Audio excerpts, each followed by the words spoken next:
Hola, ¿cómo están? Bienvenidos a Cosco Libertarios. Mi nombre es Israel Campos. El día de hoy hemos cambiado el formato de video. Directamente hemos subido la clase que están por ver, referente a dos tipos de teorías de valor. Una, el valor trabajo y otra, el valor subjetivo. Espero que les guste. De igual manera, si prefieren el del primer video sobre el anarquismo, sobre el análisis del anarquismo, ese mismo modelo en el cual yo explico directamente en forma solitaria todo el análisis, o prefieren que suba las clases directamente, ya que con este formato no se perderían no se perderían de ninguna pregunta de los participantes dentro de las clases, de los análisis o de los estudios. Igualmente, estaré a espera de sus comentarios. Muchas gracias. Muy buenas noches a todos, chicos, bienvenidos a Cosco Libertarios. El día de hoy vamos a hacer un análisis de lo que son dos teorías de valor. Una es el valor trabajo y la otra es el valor subjetivo o valor marginal. Vamos a analizar los supuestos y las teorías basadas en cada uno de sus teóricos. En el caso de el valor trabajo vamos a agarrar a Adam Smith, David Ricardo y Karl Marx, que pertenecen a la economía clásica. Perfecto. Empecemos. ¿Qué es la teoría económica del valor o TBT? Es una de las teorías formuladas por los economistas clásicos ingleses, Adam Smith y David Ricardo, y posteriormente fue retomada por la escuela anarquista de Bakunin y Proudhon, por ejemplo, para dar una síntesis de lo que fue el mutualismo, que era el modelo económico del federalismo social de Proudhon. Este concepto está generalmente y es asociado a la crítica económica y política de Karl Marx. Karl Marx lo que hizo fue darle una concepción más hegeliana y además dar mayor complejidad, teniendo en concepción un amplio valor que era la competencia y el mercado. Perfecto. La teoría de valor trabajo es una teoría que consiste en que el valor de un producto depende del esfuerzo humano contenido en él. Así, cuanto más horas, hombre, se requieran para desarrollar una mercancía, mayor será su precio. Visto de otro modo, según esta teoría, el factor de producción más relevante es el trabajo. Este, a su vez, se medirá con el tiempo necesario para fabricar el bien o el servicio en cuestión. Según Karl Marx e igual David Ricardo, la mejor manera de medir el valor de un servicio o mercancía era mediante el trabajo, las horas productivas para producir una mercancía o un servicio. Perfecto. La teoría del valor trabajo tiene una importante implicancia. Dos mercancías pueden ser intercambiadas si ambas requieren la misma cantidad de horas hombres para ser producidas. Esta es la teoría básica de lo que implica la economía de valor trabajo. Que digamos, un ejemplo un poco tonto, pero algo simple. Si digamos, si una camisa nos tarda 5 horas de producción, la camisa tiene el valor de 5 horas de trabajo, lo cual tiene que ser intercambiado, o sea, con valor de intercambio por algo igual a 5 horas de trabajo. Digamos, si lo queremos intercambiar, vamos a poner por alcohol. El alcohol tiene que equivaler a la hora de trabajo que estás intercambiando por la camisa. Esa es la concepción general por donde nació, digamos, la teoría de economía de valor trabajo, según el economista Adam Smith. Ahora vamos a pasar específicamente al que mencioné. Adam Smith es un filósofo y economista escocés. Es conocido principalmente por la obra La riqueza de las naciones de 1776. Este fue un estudio de la creación y acumulación de la riqueza, que fue el primer estudio completo y sistemático sobre el tema.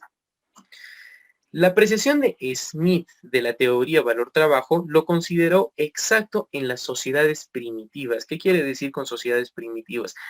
A los intercambios económicos de las primeras comunidades, de los primeros intercambios o trueques que tuvieran las sociedades mediante la cooperación. Perfecto. Pero él no justificaba el valor trabajo para la sociedad industrial, ya que ésta no cumplía bueno, con respecto al valor del trabajo en el salario, no cumplía las especificaciones necesarias para poder producir de una manera industrial. Ahí había ya una incongruencia entre los primeros conceptos de Adam Smith y digamos, la época industrial. Ya lo vamos a ver desde, digamos, de la industrialización de las empresas y de los mercados. Adam Smith entendía que el trabajo era la calidad de medida exacta para cuantificar el valor del bien producido, lo que les expliqué antes, ya que el desgaste físico e intelectual en la fabricación de una mercancía era un valor fijo, un valor fijo. ¿Qué quiere decir con esto a Adam Smith? Que lo único que permanecía fijo como valor para Adam Smith eran las horas de manufactura, la intelectualidad que se le haya dado al proceso de transformación y el desgaste físico que se ha consumido al darle esa transformación al producto. Perfecto. Adam Smith osciló entre la aceptación de la teoría de costo de producción y la teoría de valor trabajo. ¿Qué pasó? ¿Por qué pasó esto? ¿Por qué? Porque la primera teoría que tuvo Adam Smith en su primer libro se basaba en el valor trabajo, pero esta fue muy criticada.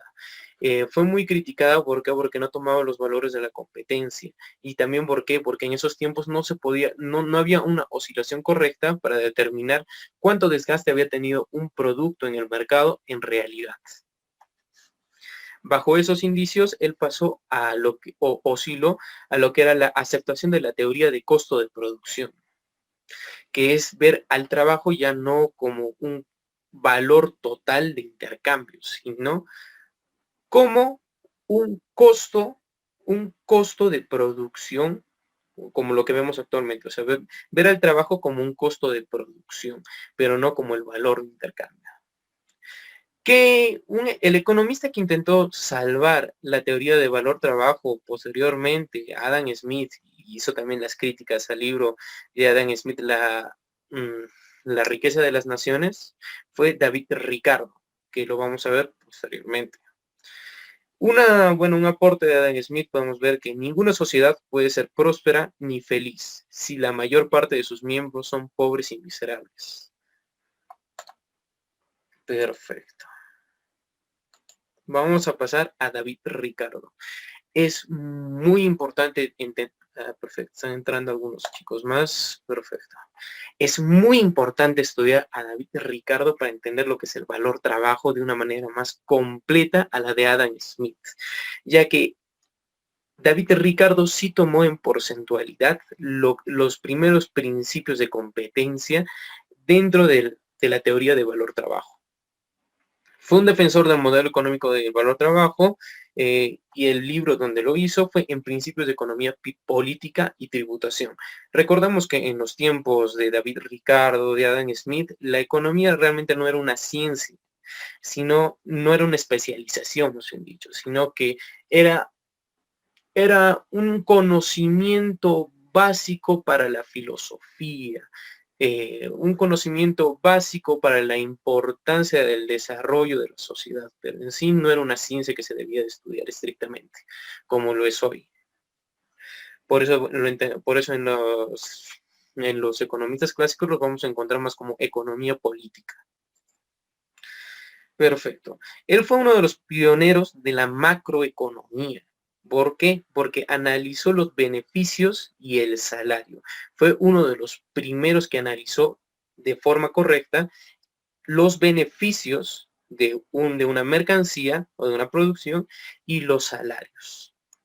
Inspirado por el economista Adam Smith, Ricardo consideró igualmente que vendría por el número de horas destinadas a la producción de los bienes de subsistencia que permitiría mantener al trabajador y a su familia. Esta es la escuela economía fisiocrástica que determinaba que había una condición natural en los valores. Cada cosa producida tenía un valor natural, un valor real. Perfecto. Pero ¿qué quiso decir David Ricardo, que es un economista inglés, con vendría por el número de horas destinadas a la producción de bienes de subsistencia que permitía mantener al trabajador y su familia? Este era un análisis sobre el salario del empleado, que decía, el salario del empleado está acondicionado por valores fijos que dan a su única existencia. ¿Por qué? Porque David Ricardo lo que proponía en su tesis era que si el salario aumentaba, la reproducción del proletariado sería superior al nivel de oferta de trabajo, por lo cual el salario real terminaría disminuyendo. Por ende, él proponía un cierto equilibrio económico o autoequilibrio económico bajo el valor trabajo para justificar que el sueldo del trabajador sea lo únicamente necesario para que pueda sostenerse y sostener a su familia, nada más. Esa era la propuesta de David Ricardo. Él también fue el padre de la equivalencia ricardiana, que es un modelo que justifica el keynesianismo, ya que el modelo la equivalencia ricardiana implica, ¿cómo decirlo?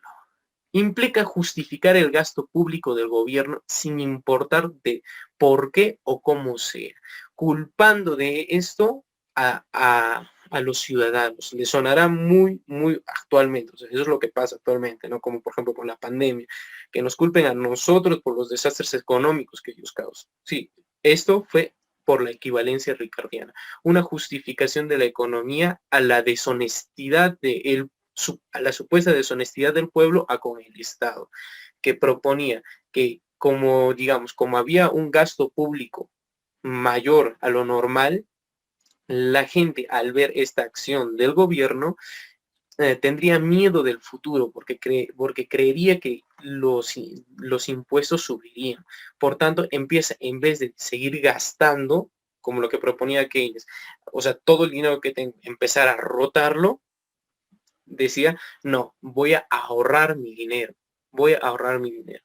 Y para esto David Ricardo lo veía como un acto contraeconómico para el Estado. ¿Por qué? Porque evitaba que siga fluctuando y que tú puedas seguir pagando los impuestos necesarios para que ellos puedan pagar la deuda que habían acumulado como Estado. Una tremenda estupidez, de la cual se basó el keynesianismo. Perfecto. Vamos a ver el aporte de Ricardo a la influencia de Karl Marx. El salario siempre tenderá a reducirse a lo estrictamente necesario, permitiendo al asalariado solamente subsistir y reproducirse. Esta es una cita específica a David Ricardo. ¿Qué quiere decir con que el salario siempre tenderá a reducirse a lo estrictamente necesario, permitiendo al asalariado solamente subsistir y reproducirse? Lo que les expliqué con anterioridad. La propuesta de David Ricardo sobre los sueldos o la explicación de los sueldos, que estos se debían a qué, su porcentaje se debía a qué, a la única subsistencia del asalariado, de la persona, para que pueda reproducirse, sí, para generar la suficiente demanda de trabajadores, pero no sobre reproducirse para evitar la escasez de la escasez de la oferta de trabajo para que para que bajen más los sueldos. Perfecto. Bienvenidos a todos los chicos que se han unido. Disculpen que hayamos empezado a las 9 hemos empezado y hemos explicado un poco más sobre Adam Smith y la teoría del valor trabajo. A ver, permítame. Perfecto. De acuerdo con esta idea, si el salario sube más de lo estrictamente necesario, la población aumentará. O sea, el nivel de vida aumenta y por ende la gente empieza a poder, digamos, tener una familia un poco más grande. Esa es la conciencia que, digamos, aporta David Ricardo a la idea del salario. Y al haber mayor oferta laboral, los salarios bajan. Por el contrario, Si los salarios son inferiores a lo estrictamente necesario, la población disminuirá, provocando con ello una escasez de la mano de obra y por consiguiente un aumento en los salarios. Recuerden que pueden dejar sus preguntas si algo no lo han entendido específico y luego le damos un análisis un poco más profundo. Perfecto. Acá terminamos con David Ricardo y la teoría del valor trabajo. Y ya pasamos para Karl Marx, que bueno, sería uno de los íconos más conocidos bajo lo que es el marxismo, lo que es el socialismo, una gran influencia filosófica del siglo XVIII. Vamos a entender que Karl Marx era un filósofo, un economista, un sociólogo, periodista, intelectual y militante comunista alemán. Defensor de la teoría de la economía de valor-trabajo, renovada por su teoría propia representada en el primer tomo de El Capital, que es uno de sus libros más importantes, inspirada en la filosofía hegeliana de Hegel. Su obra El Capital de 1867, propias concepciones de plusvalía y explotación. Perfecto.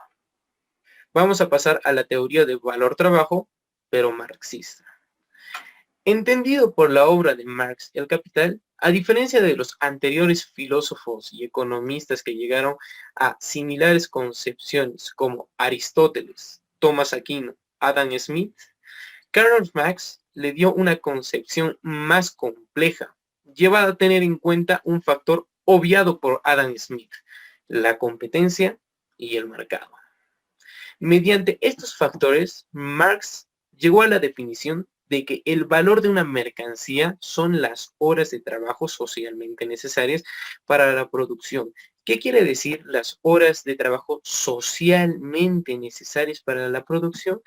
Que el valor de mercado, el valor real de intercambio, no era el coste del trabajo individual que te costara a ti producir una cierta mercancía o de un cierto servicio, sino que el precio de intercambio en el mercado mediante el valor trabajo sería o se acondicionaría al menor tiempo de producción, obviamente tomando el tiempo de trabajo, ¿no? Al menor tiempo de, digamos, de manufactura para la creación de determinado bien. ¿Qué quiere decir? Esto se alineaba más que todo, digamos, con la línea industrializada.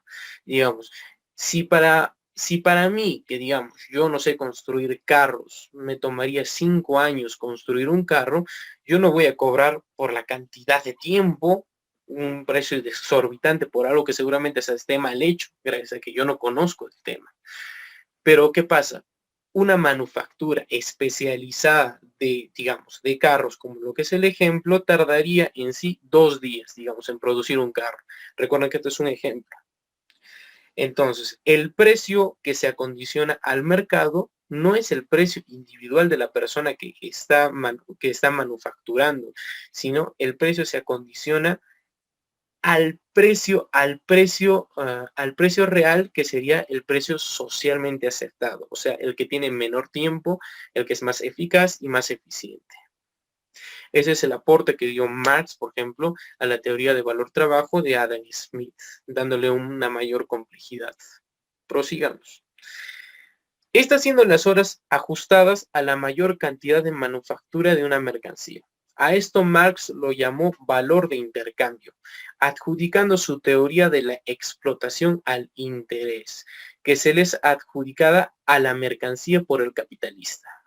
Ahora, hay que entender qué es explotación para Marx. Para Marx, la explotación era el interés. El interés es digamos, la parte que se lleva el capitalista. ¿Vale? Digamos, ¿cómo verlo? El interés es la plusvalía. Digamos, hacerme una galleta, vamos a poner un ejemplo. O mejor, con el carro. Ya, perfecto. Hacer el carro en costos de manufactura me sale X. Pero, buenas noches, Elisban. ¿Cómo estás? ¿Cómo estás? ¿Qué tal? Buenas noches. No quisiera interrumpir tu... No te preocupes, no te preocupes. Sí, sí, Ya, luego está. perfecto. Repito, mira, el coste de manufactura de un carro es X. ¿Qué es la explotación para Marx? Es que a X le agregues más y este Y sea lo que se lleva al capitalista. O sea, un plus de lo que ya cuesta. Eso, para Marx, era explotación, porque eso no se redistribuía al trabajador. Después vamos a dar unas concepciones propias que, bueno, por supuesto que no apoyo a Marx en nada y tampoco la teoría de valor, pero trato de explicarla de la manera en la cual es la escuela económica marxista. Perfecto. Que se les adjudicó a la mercancía capitalista. Ahora también tenemos necesariamente que el valor de uso, valor subjetivo, ligado a la necesidad de los individuos, ya que este valor, aunque Marx lo tomara como la dualidad de una mercancía en su uso, tanto de intercambio como de uso, exceptuando o ignorando la potencialidad de la mercancía. Ya, perfecto. Esto es un poco más difícil de entender. ¿Por qué? Porque Marx entendía que el valor de uso tenía una dualidad como mercancía, o bueno, como el uso de la mercancía.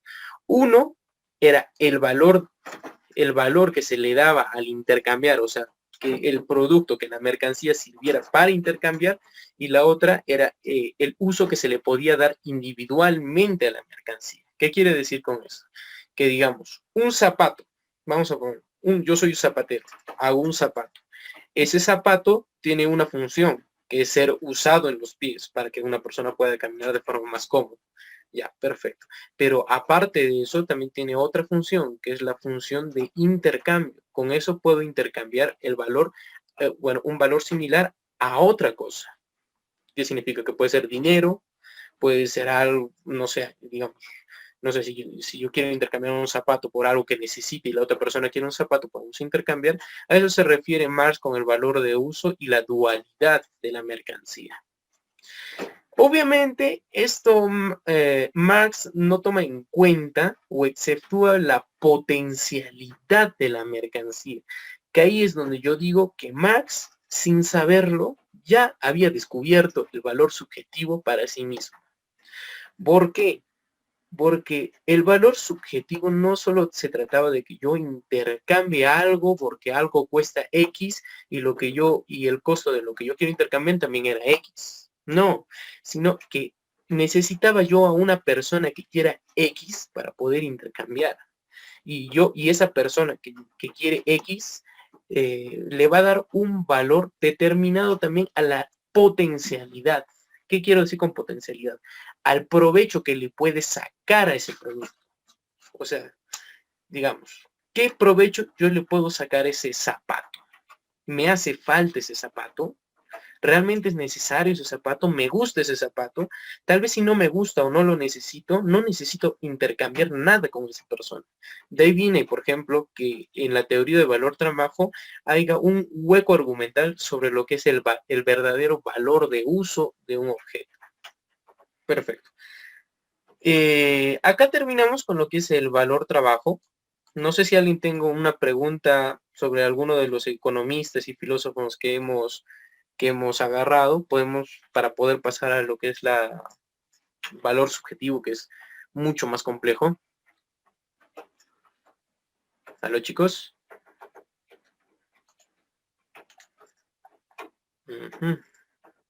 Ya. Me parece que nadie tiene preguntas. Entonces pasamos a la teoría de valor subjetivo. Acá vamos a ver a tres grandes influencias que se les adjudica la creación teórica del valor subjetivo. Uno es Karl Menger, que fundó la Escuela Austríaca de Economía. Otro es William Stanley, que pertenecía a la Escuela de Cambridge. Y el otro es Leon Warras. Leon Warras, ¿a qué escuela pertenecía? A la Escuela Lausana. Estas tres escuelas, por ejemplo, para Leon Warras, eran las que habían desarrollado el valor marginal, o como nosotros lo conocemos, el valor subjetivo. ¿Qué es el valor subjetivo?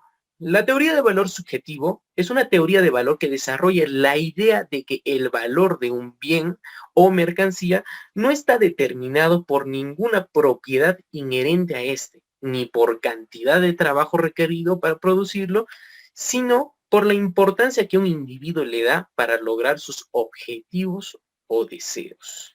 Esta teoría del valor subjetivo define que un bien puede generar valor con el simple hecho de transferir la propiedad a otra persona, que en su apreciación le dé una mayor utilidad. Ahí se encuentra el valor de la mercancía o el servicio. Esto sin la necesidad de que dicho bien sufriera alguna modificación física.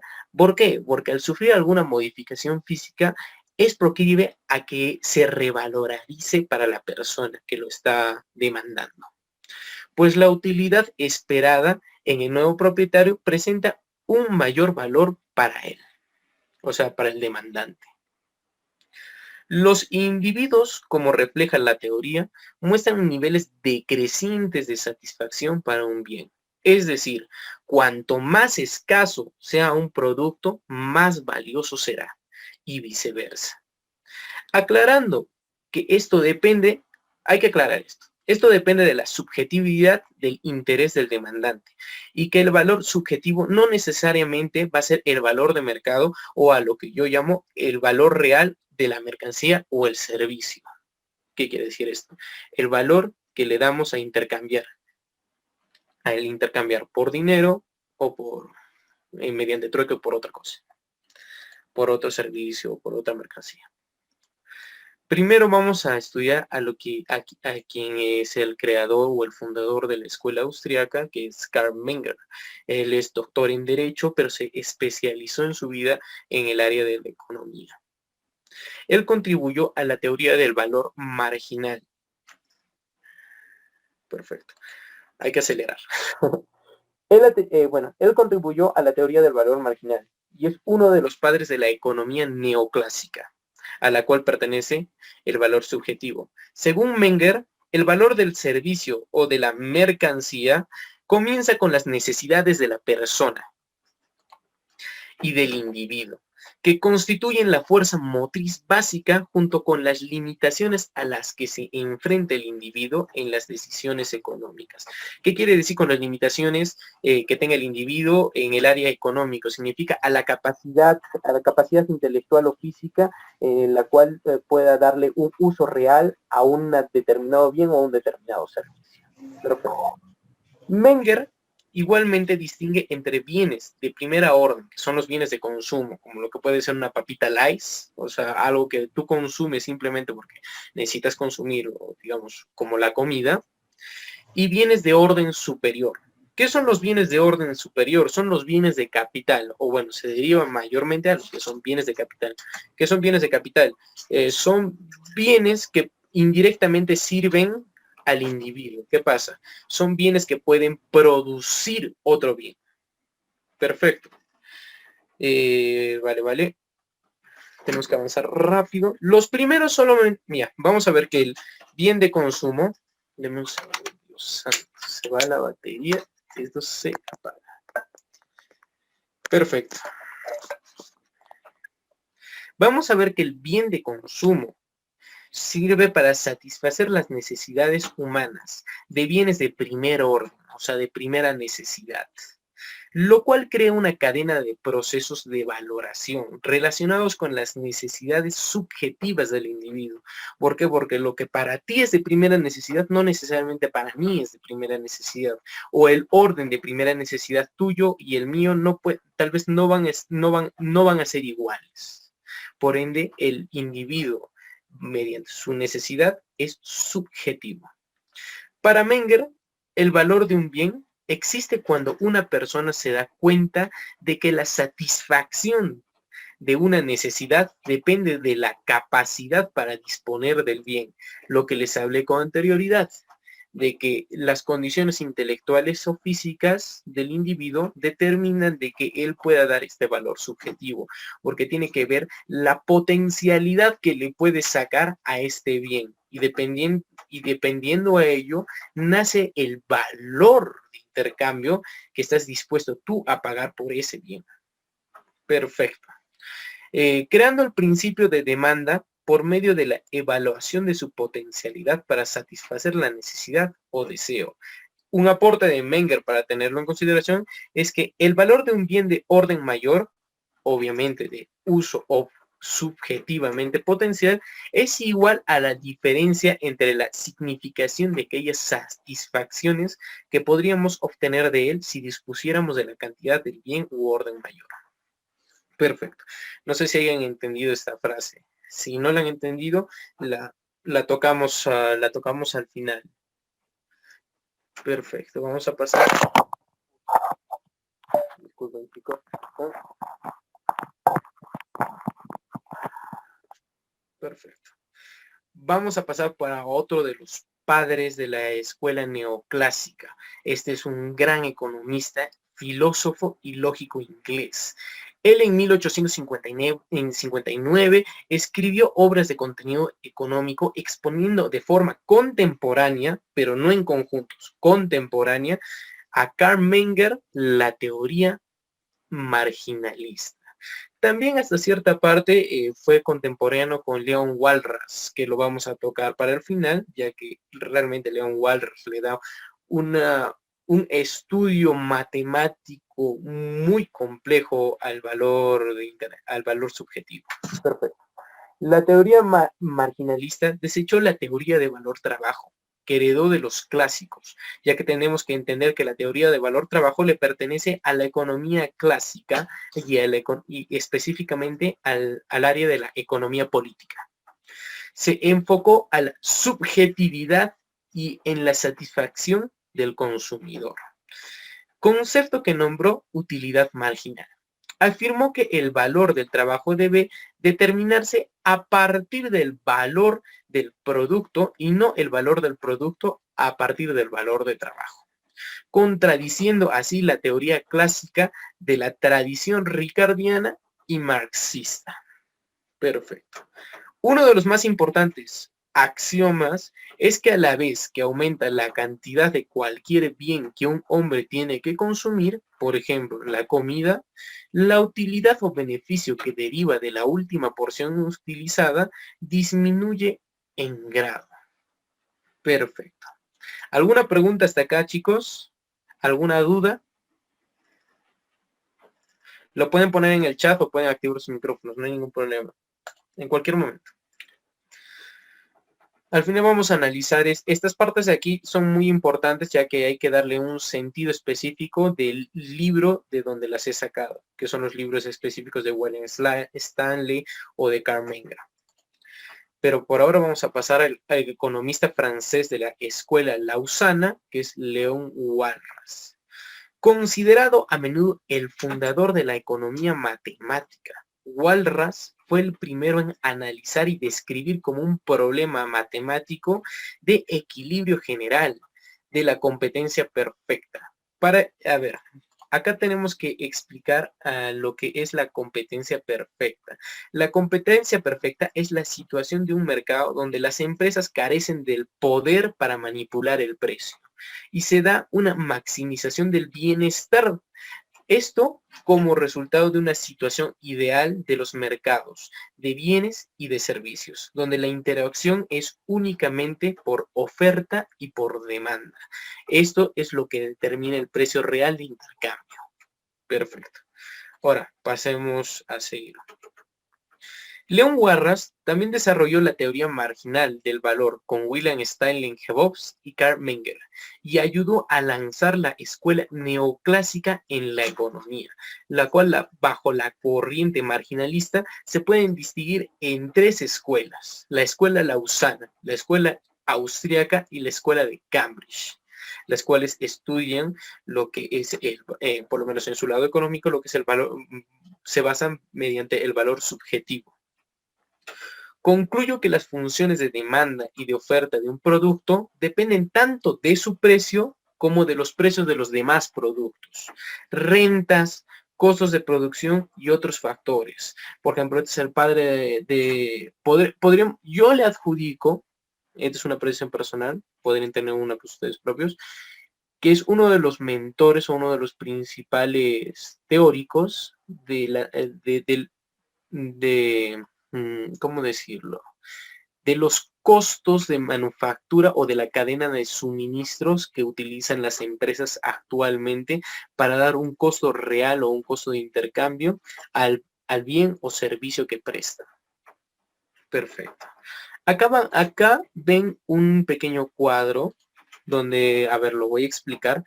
De forma horizontal, la forma para arriba, no me acuerdo, me voy a confundir horizontal con vertical y la malogro todo, no me voy a entender. Perfecto. Donde dice precio de mercado, solo véanlo como precio. Todo lo que vaya para arriba, véanlo solo como precio. Todo lo que vaya para el lado derecho, véanlo como cantidad. ¿Qué vemos aquí? Vemos excedente de los consumidores en la parte más alta del precio de mercado. Perfecto. Y por debajo de los precios vemos el excedente de los productores. ¿Qué quiere decir esto? Que el precio de un producto cuando hay excedente de productores es menor, pero cuando hay un excedente de consumidores para un producto es mayor.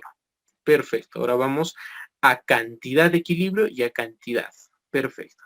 La curva de la oferta que ven aquí mismo es que cuando hay un excedente de productos determinado en el mercado, la curva de oferta da a que hay más producto en el mercado. Perfecto. El excedente de los productores determina que hay mayor oferta en el mercado. Por eso hablamos de cantidad. Pero cuando hay un excedente de los consumidores, vemos que la curva, lo que más hay en el mercado es la curva de demanda, o sea, hay mayor cantidad de demandantes. ¿Qué propone Walras con el equilibrio perfecto, bajo la oferta y demanda perfecta?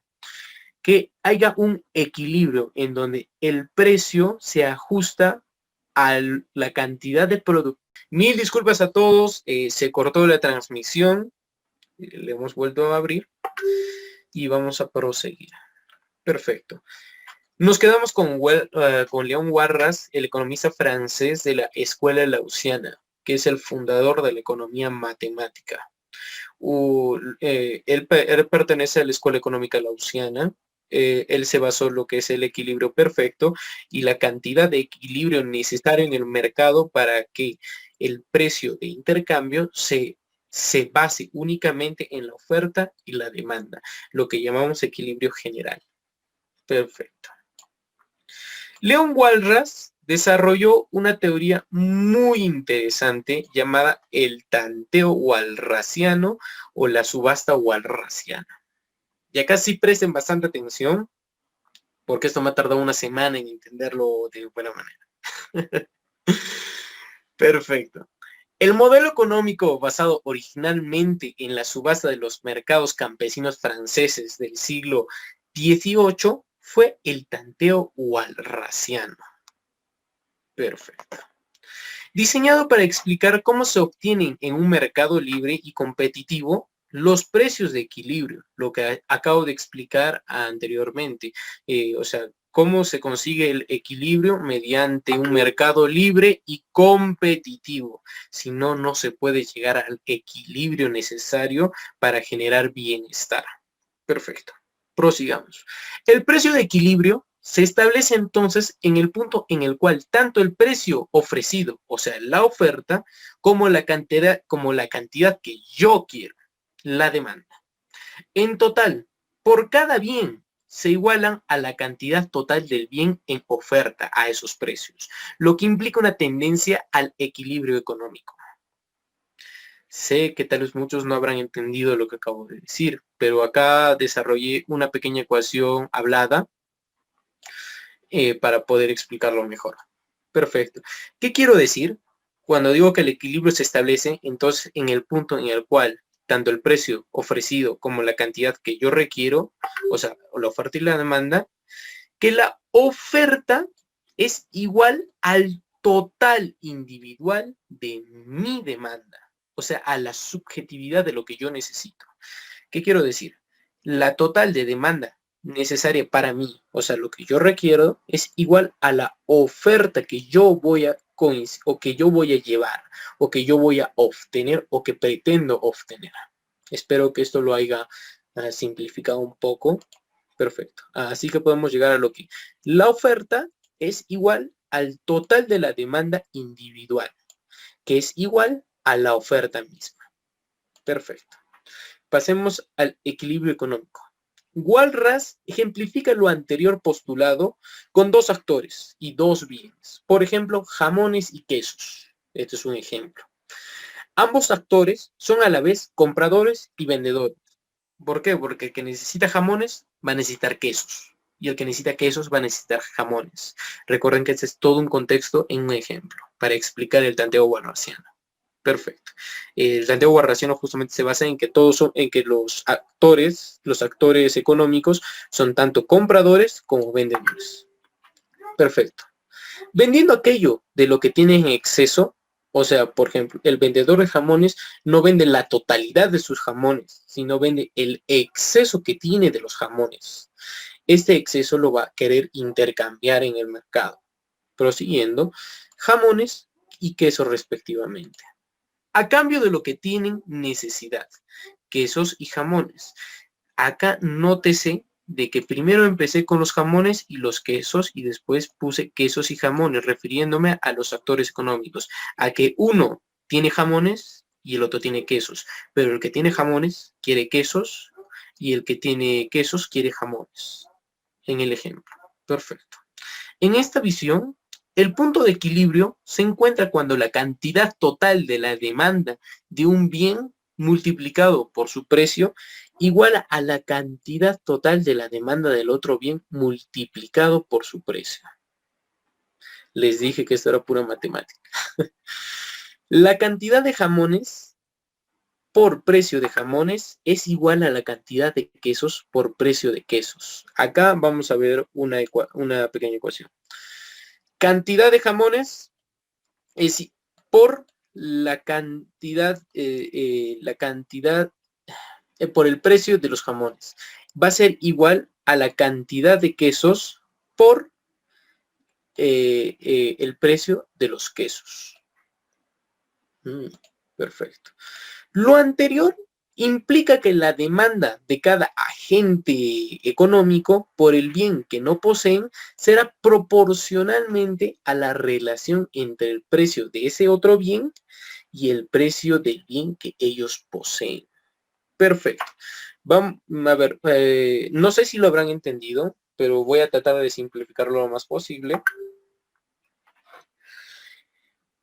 Si el precio de intercambio, por ejemplo, de un jamón son 3 soles, no voy a hablar de dólares ni euros para que no confundir más, voy a hablar de soles, que es la moneda peruana. Ya, digamos, vamos a poner que el precio de un jamón son 3 soles y el precio de cada queso es 1 sol. Entonces, si yo quiero hacer un intercambio entre mi jamón y los quesos, significa que por cada jamón me tienen que dar 3 quesos. Perfecto. Espero que lo hayan entendido. Esto es a lo que se refiere con esta ecuación, por ejemplo. Que la cantidad de jamones por precio de jamones es igual a la cantidad de quesos por precio de quesos. Recordemos de que cada uno tiene un precio relacionado al mercado. Por eso el jamón, por ejemplo, lo pongo como 3 y al queso lo pongo como 1 en valores de intercambio. Perfecto. Si siguiendo el ejemplo más arriba, el precio de cada jamón es 3 euros y el de quesos 1, la demanda, escuchen bien, la demanda del vendedor de jamones será 3 quesos por cada jamón que venda. Eso significa que por cada jamón que él está vendiendo, gracias a que el jamón como precio de mercado cuesta 3 euros y necesita que por cada jamón que venda, que cuesta 3 euros, su demanda fuere de 3 quesos por cada jamón que él vende. Perfecto. Este es el ejemplo de lo que es el tanteo walrasiano o llamada subasta walrasiana, usado a finales del siglo XVIII mayormente en los mercados campesinos franceses para determinar los valores del día de un determinado producto. Por ejemplo, ¿qué pasaba en los mercados franceses del siglo XVIII? La venta empezaba primero como una supuesta subasta. ¿Cómo es esto? La gente iba y habían los ofertantes, digamos, vamos a poner los jamones. Había de las diferentes personas que vendían jamón. Pero ¿cómo podíamos saber el precio del jamón en el siglo XVIII mediante el tanteo walrasiano o subasta walrasiana? Para saber cuál era el mejor precio a pagar en el mercado. Teníamos que ver a cuánto estaba vendiendo cada ofertante. Uno podía estar vendiendo a 4 euros, otro podría estar vendiendo a 3 euros y otro está pudiendo vender a 2 euros. Tú dirías que el que está vendiendo a 2 euros es el que está vendiendo menos y por tanto sería el mejor valor de compra y sería el valor real de los jamones. Y eso es muy subjetivo. Lo que dice Walras es que esto es subjetivo. ¿Por qué?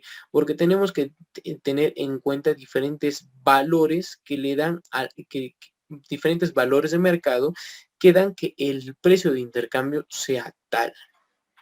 Por ejemplo, a ver, vamos a ponerlo así.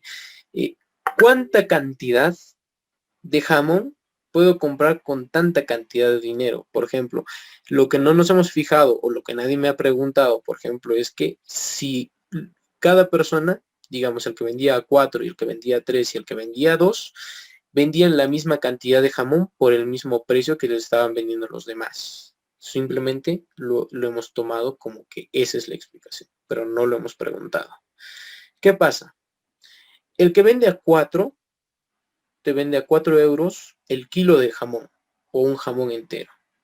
Pero el que te vende a 3 te vende 600, digamos, te vende 600 gramos de jamón, te vende 600 gramos, te vende 600 gramos de jamón, pero a 3 euros.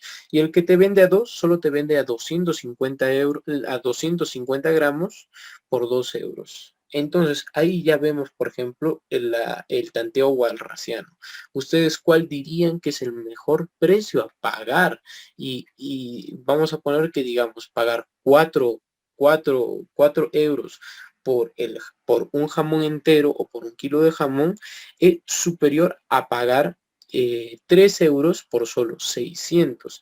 Entonces, a partir de recién tener los factores necesarios para determinar el verdadero y el mejor precio de mercado mediante la oferta y la demanda, podemos ver que se obtiene el valor real del producto en el mercado de ese día. No sé si tal vez alguien tenga alguna pregunta sobre el tanteo walrasiano, es que la verdad sí es un poco complicado. Chicos, ¿alguna pregunta sobre los temas? Hemos tocado tanto a León Walras, que pertenece a la escuela lausana. Hemos agarrado a William Stanley Jebobs, que es un gran matemático, lógico, inglés, filósofo y economista que los recomiendo leer necesariamente para entender lo que es el valor subjetivo. Tenemos al padre de la escuela austriaca, Karl Menger. No sé si quieran, por ejemplo, hacer una pregunta sobre la frase. El valor de un bien de orden mayor es igual a la diferencia entre la significación de aquellas satisfacciones que podríamos obtener de él si dispusiéramos de la cantidad del bien o orden mayor, ya que eso tiene que ver específicamente con el bien de intercambio mediante el valor subjetivo. A ver, lo voy a... ¿Aló? ¿Chicos? Perfecto. Una pregunta, ¿puedo tomarle captura a las diapositivas? Por supuesto que sí. Mira, ¿tú perteneces a alguno de los grupos? Sí, al grupo Jóvenes Liberales. Ya, mira, para que no te estés haciendo tanto problema, digamos, de las capturas, si quieres te lo puedo pasar todo el todo el PowerPoint a Jóvenes Liberales y lo puedes descargar. Ya, muchísimas gracias. No, para nada, no te preocupes. Perfecto. Vamos a explicar qué significa el valor de un bien de orden mayor. Recordemos que el bien de orden mayor es un bien de capital. ¿Qué quiere decir? Que es un bien por el cual se puede producir otros bienes o también se puede producir bienes de consumo.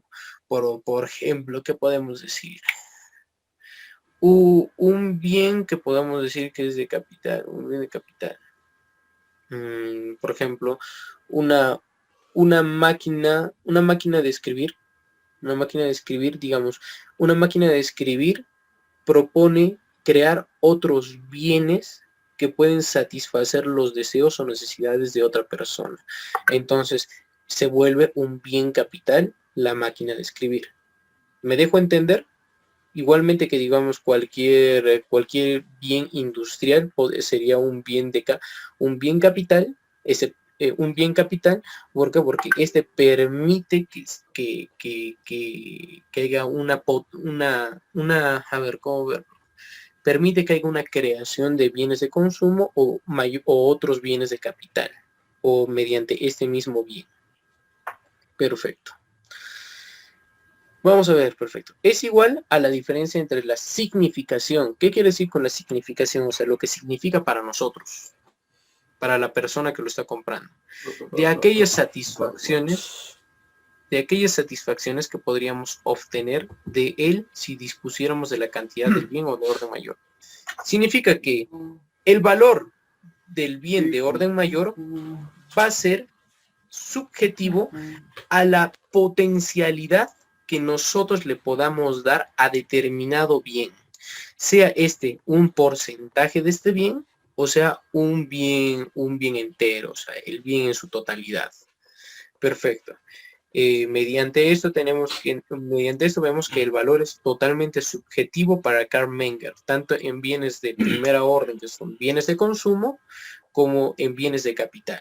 En bienes de consumo, por ejemplo, un ejemplo que podemos tener es, por ejemplo, en Arabia Saudita el valor de un whisky es 0.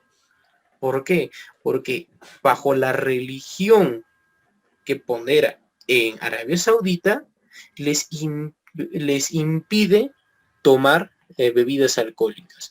Por tanto, si yo le quiero vender una bebida a una persona que pertenece a esta religión, el valor para esa persona realmente es 0. ¿Me dejo entender? Es cárcel. Dime.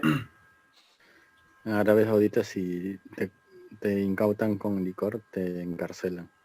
Claro, justamente eso, o sea, mira, justamente hay una pena, una regulación, y aún así, si no lo hubiera y tú sigues, digamos, una fe en específico que te prohíba algo, digamos, el bien de mercado, que es lo que tú no estás consumiendo, realmente para ti es 0.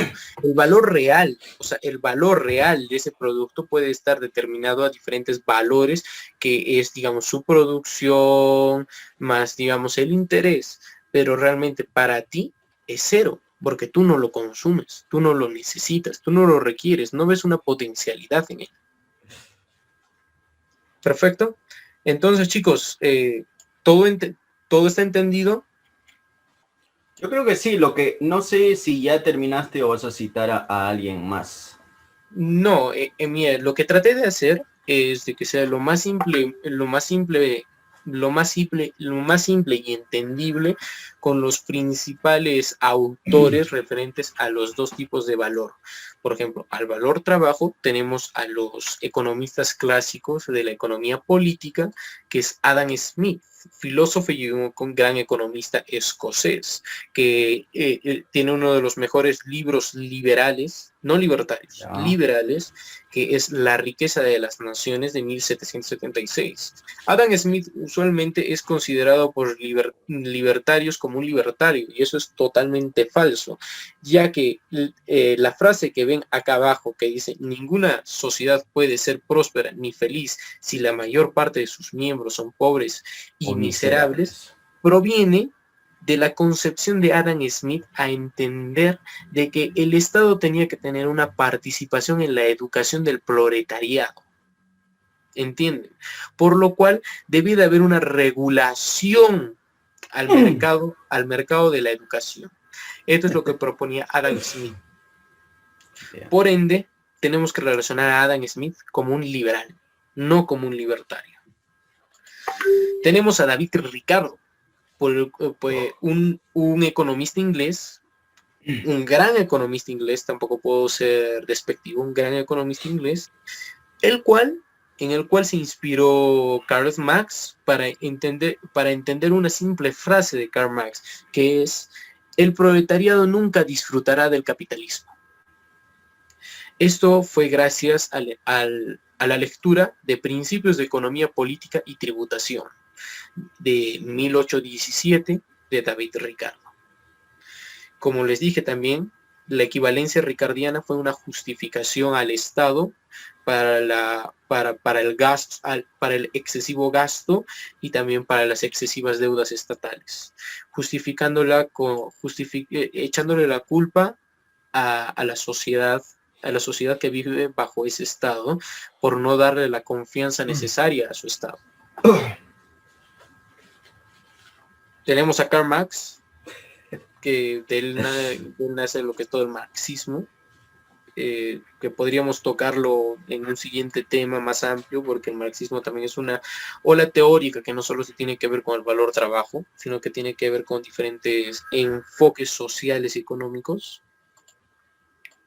Eso que no lo pusiste a Bauer, por ejemplo, que es alguien que critica bastante la teoría del valor, entre comillas, de Marx, y que lo explica en más síntesis. Exacto.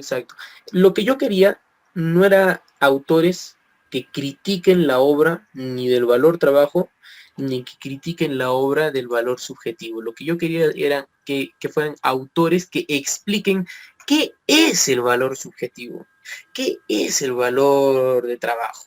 Porque primero, para poder criticar algo, debemos de entender la materia. Debemos saber de qué es de lo que estoy hablando.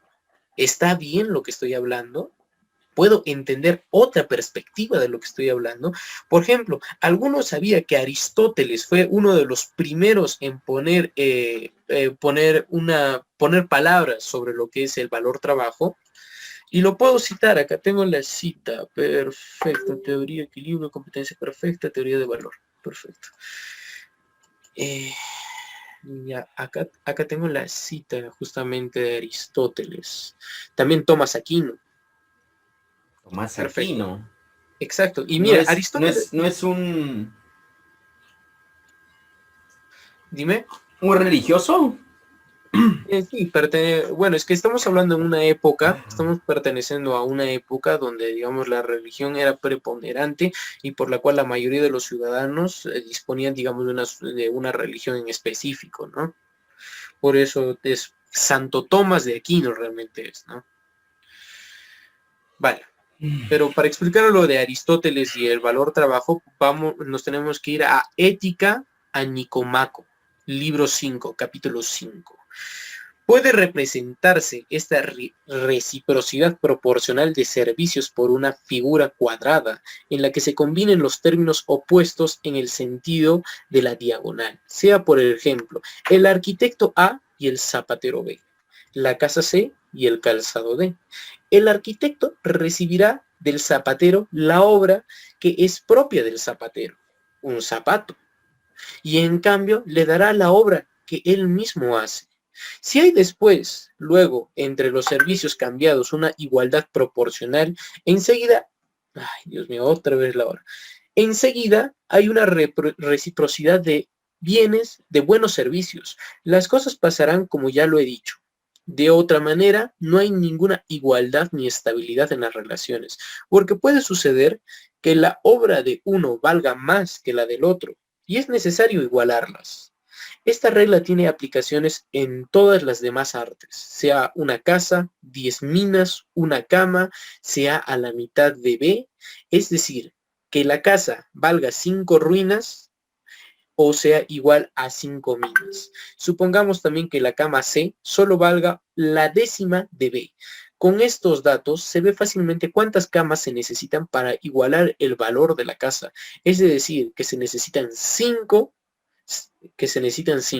Se comprende que de esa manera habrán tenido naturalmente lugar los cambios antes de que existiese la moneda, porque importa poco que las 5 camas se cambiaran por la casa o por cualquier otro objeto que tuviera el valor de 5 camas. Esto fue escrito en Ética a Nicomaco de Aristóteles. Entonces, desde esa perspectiva ya vemos que, por ejemplo, el valor trabajo no es algo que lo haya hecho Marx, no es algo que lo haya hecho David Ricardo, sino que viene de tiempos estoicos y en los cuales ya podemos tener un entendimiento desde la antigua Grecia o Atenas de lo que era el valor trabajo, viéndolo como una economía clásica. Bueno, chicos, ha sido un gusto estar con ustedes. Hasta aquí llega el análisis del valor subjetivo y el valor de trabajo. Si tienen una duda o una pregunta, es el momento de decirla para, si no, proceder a cortar. Y recordando que este video lo voy a subir yo solo, ya que no tengo permiso de ustedes, para subir lo que hemos estudiado, pero explicando de una forma más sintetizada de 15 minutos, 10 minutos, todo lo que he hablado. En un video que voy a subir a la página de Cosco Libertarios y a la página de a la página de YouTube de Cosco Libertarios y a mi fanpage personal, que es Israel Campos Análisis Libertario. Perfecto, chicos. Sí. Ninguna pregunta, ¿verdad? Genial. Muy buenas noches a todos, chicos.